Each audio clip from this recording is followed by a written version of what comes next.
দ্রব্য এবং কারণ, সাবস্টেন্স অ্যান্ড কজ। আজকের এই বিষয়টা নিয়ে বলবো। দ্রব্য এবং কারণ দুটো সম্পূর্ণ পৃথক বিষয়বস্তু, তবু এদের মধ্যে দেখা যায় যে একটা নিবিড় সম্পর্ক রয়েছে। কার্যকারণ সূত্রের প্রধান বিষয় হলো গতিশীলতা। কার্যকারণ যেখানে থাকবে সেখানে কিন্তু গতিশীলতা থাকবে, এবং কারণ ঘটলেই তার কার্য ঘটবে। আর কোনো যখন কার্য ঘটেছে তার নিশ্চয়ই তার আগে একটা কিছু কারণ রয়েছে। সুতরাং কার্যকারণ সূত্রের যদি নিয়ম আমরা লক্ষ্য করি তাহলে সেখানে দেখা যাবে যে একটা গতিশীলতা রয়েছে। আর দ্রব্য সূত্রের প্রধান বিষয় হলো স্থিতিশীলতা। আমরা যখন দ্রব্যকে বিচার করব তখন সে কিন্তু কোনো একটা জায়গায় থাকবে, স্থির অবস্থায় থাকবে এবং তার একটা স্থিতিশীলতা থাকবে। তাই দ্রব্য বলতে আমরা স্থিতিশীলতাকে বুঝি। আর কার্যকারণ নীতি আমরা যদি যেখানে ব্যাখ্যা করতে যাব সেখানে কিন্তু গতিশীলতা রয়েছে। কারণ হলেই কার্য ঘটবে, আর যদি কোনো কার্য ঘটে থাকে নিশ্চয়ই তার পূর্বে কোনো একটা কারণ রয়েছে। তবে এটা ঠিক যে স্থিতি ছাড়া গতি থাকতে পারে না কখনো। যেখানে গতি রয়েছে সেখানে স্থিতি অবশ্যই থাকবে। গতি স্থিতি দুজনেই থাকবে, একটা রয়েছে আরেকটা নেই সেটা কখনো বলা যায় না। কারণ তত্ত্ব অনুযায়ী পৃথিবীতে যেখানে যা ঘটুক না কেন প্রত্যেক ঘটনার একটা নিশ্চিত যথাযথ কারণ রয়েছে। কারণ ছাড়া কখনো কোনো কিছু ঘটতে পারে না। যা কিছু ঘটছে তার পূর্বে একটা কারণ রয়েছে। প্রথমে কারণ ঘটে, তার পরবর্তীতে কার্য ঘটে। তাই আমরা যখন কোনো কার্য দেখব নিশ্চয়ই তার প্রথমে কোনো একটা কারণ রয়েছে, এটা আমাদের বুঝতে হবে। এটা একটা আমরা যদি উদাহরণের সাহায্যে বলি তাহলে বোঝা যাবে। আমরা আকাশে মেঘ দেখি, তারপর দেখছি বৃষ্টি হচ্ছে, অর্থাৎ কারণ কখনোই নিষ্ক্রিয় বা স্থির থাকতে পারে না। আমরা আকাশে মেঘ দেখছি আর বৃষ্টি হচ্ছে, তাই দেখা যাচ্ছে যে মেঘ এবং বৃষ্টি যখন হচ্ছে তখন কিন্তু দুজনের সঙ্গে অঙ্গাঙ্গিভাবে সম্পর্কিত। কারণের পরে যথাযথভাবে কার্য সৃষ্টি হয়। তাই মেঘ এবং বৃষ্টি, কারণ এবং কার্য এখানে রয়েছে। এই পরিবর্তন সাধন কার্যকারণ তত্ত্বের প্রধান কাজ। তাই পরিবর্তনটা আমাদের মেনে নিতে হবে। কারণ হচ্ছে এবং তারপরে কার্য ঘটছে, আর কার্য দেখলে তার নিশ্চয়ই একটা কারণ রয়েছে। তাই এই যে পরিবর্তনটা রয়েছে সেটা আমরা মেনে নিতে বাধ্য হচ্ছি। কারণ আসলেই পরিবর্তন আসে, পরিবর্তন বা গতিশীলতাই এর হলো প্রাণ। তাই কার্যকারণ সম্পর্ক যখন স্বীকার করতে হবে তখন দেখা যাবে যে তার মধ্যে একটা গতিশীলতা রয়েছে, এবং গতিশীলতা ছাড়া কখনোই কার্যকারণ সম্পর্কে ব্যাখ্যা করা যায় না। তাই গতিশীলতাই হলো কার্যকারণের একটা প্রাণ।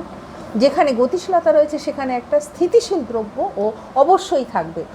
তাই আমরা যখন কোনো কিছু দেখব যেখানে গতিশীল রয়েছে, এই লাইনটা ভালো করে বোঝা দরকার। যেখানে গতিশীলতা রয়েছে নিশ্চয়ই সেখানে একটা স্থিতিশীলতা থাকবে। গতিশীলতা রয়েছে অথচ স্থিতিশীলতা নেই, এটা কোনো হতে পারে না। এখানে একটা আমি উদাহরণ দেব। নদীর স্রোতের মধ্যে গতি আছে বটে, কিন্তু যেখানে শুধু গতি নেই সেখানে জল রয়েছে। জল তার মতো, সে তার নিজের মতো স্থির হয়ে রয়েছে। এই জল নিরন্তর গতিতে বয়ে চলেছে। জল তো এক জায়গায় স্থির থাকতে পারে না, তাই সে তার নিয়ম অনুযায়ী সে এদিক থেকে ওদিকে বয়ে চলেছে। বলা বাহুল্য জল এক স্থিতিশীল দ্রব্য। তাকে যদি স্বাভাবিকভাবে রাখা হয়, যেখানে হাওয়া বাতাস নেই সেখানে কিন্তু সে স্থির হয়ে থাকবে। সেই হিসাব করে বলা হচ্ছে জল একটা স্থিতিশীল দ্রব্য। এই স্থিতিশীল দ্রব্যই আবার গতিশীল হয়ে ওঠে নদীর মধ্যে যখন প্রবাহিত হচ্ছে। তাই যখন তার একটা প্রবাহমান থাকছে তখন তার মধ্যে একটা গতি দেখা যাচ্ছে। সেই রকম আমরা আকাশে মেঘের গতি দেখছি। এটা শুধু গতি বললে ভুল হবে, এটা মেঘের গতি। সেই রকম গতিশীল হয়ে আকাশে ভেসে মেঘ বেড়াচ্ছে। তাই আমরা বলতে পারি যেখানে গতিশীলতা রয়েছে সেখানে একটা স্থিতিশীল দ্রব্য বিদ্যমান রয়েছে। তাই স্থিতিশীলতা আমরা যখন দেখব, গতিশীলতা, এটা একে অপরের সঙ্গে অঙ্গাঙ্গিভাবে সম্পর্কিত। দেখা যাচ্ছে স্থিতিশীল দ্রব্যই গতিশীল হয়ে নানা রকম পরিবর্তন সাধন করছে। যখনই স্থিতিশীল দ্রব্যটা গতিশীল হচ্ছে তখনই তার পরিবর্তন ঘটছে। দ্রব্যের প্রধান বৈশিষ্ট্য হলো স্থিতিশীলতা। কেন দ্রব্য এক জায়গায় সে স্থির থাকে, গতিশীলতা নয়। কেননা দ্রব্যের নিজস্ব বৈশিষ্ট্য হলো স্থিতিশীলতা। দ্রব্য মাত্রই তার একটা অপরিবর্তনীয় সত্তা রয়েছে। সমস্ত পরিবর্তনের মধ্যে এই সত্তার কোনো পরিবর্তন হয় না, এর একটা নিজস্ব সত্তা। সেই সত্তাটাকে আমরা কখনো অস্বীকার করতে পারি না, এবং এটা কখনো পরিবর্তন হয় না। অবস্থার পরিবর্তনে এটার গুণের পরিবর্তন হতে পারে। যেমন শীতল অবস্থা থেকে জল ধীরে ধীরে ফুটন্ত অবস্থা গ্রহণ করতে পারে, কিন্তু জল যতই পরিবর্তন হোক না কেন জল সর্বদা বয়ে যায়। জলের এটা ধর্ম, তার অন্তর্নিহিত সত্তার কোনো পরিবর্তন হচ্ছে না। জল সে কিন্তু জলই রয়েছে, সে অবস্থা ভেদে পরিবর্তন হচ্ছে, কিন্তু তার যে জল, সে জল কখনো সে কিন্তু চেঞ্জ হচ্ছে না। জলের স্রোত এটাই তার গুণ বা স্বভাব। তাই জল যখন নদীতে ভেসে যাচ্ছে হাওয়ার প্রভাবে, সে তখন দেখা যাচ্ছে যে সে তখন গতিশীল হয়ে উঠছে, এটাই তার শক্তির উৎস। এটা থেকে যে শক্তি নিঃসৃত হয় তাই কারণরূপে ক্রিয়া করে পৃথিবীতে চঞ্চলতা ও গতিশীলতা সৃষ্টি করছে। তাই জল যখন প্রবাহিত হচ্ছে তখন সে গতিশীল হচ্ছে, এটাই তার স্বভাব। যেমন জল নিঃসৃত শক্তি নদীর বাঁধ ভেঙে ফেলে বিপর্যয়ের সৃষ্টি করছে। আমরা যখন বাঁধটা ভেঙে ফেলি, যখন অতিরিক্ত জোরে বৃষ্টি হচ্ছে, তখন যখন বাঁধ ভেঙে যায় তখন একটা বিপর্যয় তৈরি হয়। কিন্তু এই শক্তির যে আধার, সেই দ্রব্য সত্তার রূপ পরিবর্তন হয় না।